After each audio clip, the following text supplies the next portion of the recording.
Hi friends. Max Muller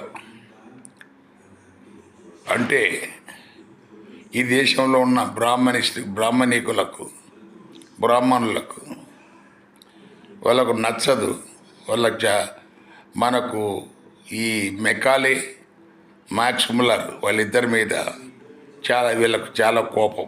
max Muller అందరికీ చదువు చెప్పాడు. అంతకుముందు ఓన్లీ బ్రాహ్మణులు తప్ప ఇతరులు ఎవరు చదువుకోకూడదు అన్న నిబంధనతో బ్రాహ్మణులే చదువుకొని బ్రాహ్మణులే అటు గుడులు ఇటు ఉద్యోగాలు అన్నీ చేసుకుంటూ హ్యాపీగా ఉన్న కాలంలో ఈ మెకాలే మనకు అందరికీ విద్య మొదలుపెట్టి దాంతో వాళ్ళ ఇంపార్టెన్స్ తగ్గించాడని కోపం. అలాగే మ్యాక్స్ ముల్లర్ ఈ భగవద్గీత వేదాలు ఎస్పెషల్లీ ఋగ్వేదం మీద ఆయన చాలా లోతుగా పరిశీలించి దాన్ని చాలా రీసెర్చ్ చేసి అందులో ఏమేమి ఉంది అసలు ఏంటి అనేది కూలంకషంగా ప్రజలందరికీ చెప్పటం వీళ్ళకు నచ్చలేదు. అందులో అంతా అది ఉంది ఇది ఉంది అని అప్పటిదాకా చెప్పుకుంటున్న వీళ్ళ మన పద్ధతి దాంతో బ్రేక్ అయిపోయింది.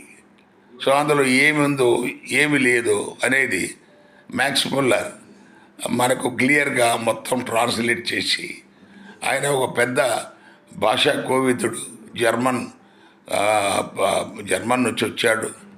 1823 నుంచి 1900 సంవత్సరం వరకు 77 ఏళ్ళు ఆయన జీవించాడు.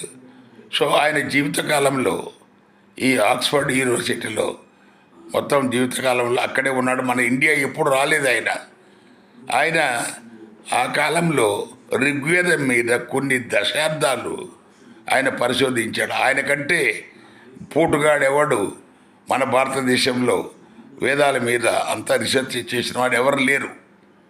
సో అందువల్ల ఆయన క్లియర్గా ఋగ్వేదము అందులో ఉన్న గుట్టునట్టు అంతా విప్పాడు. అందువల్ల వీళ్ళకు కోపం వస్తుంది. బట్ ఆ మహానుభావులను గుర్తు చేసుకుంటాం. ప్రపంచానికి మానవాళికి వాళ్ళు ఎంతో మేలు చేసిన వాళ్ళు ఆ రకంగా. Thank you.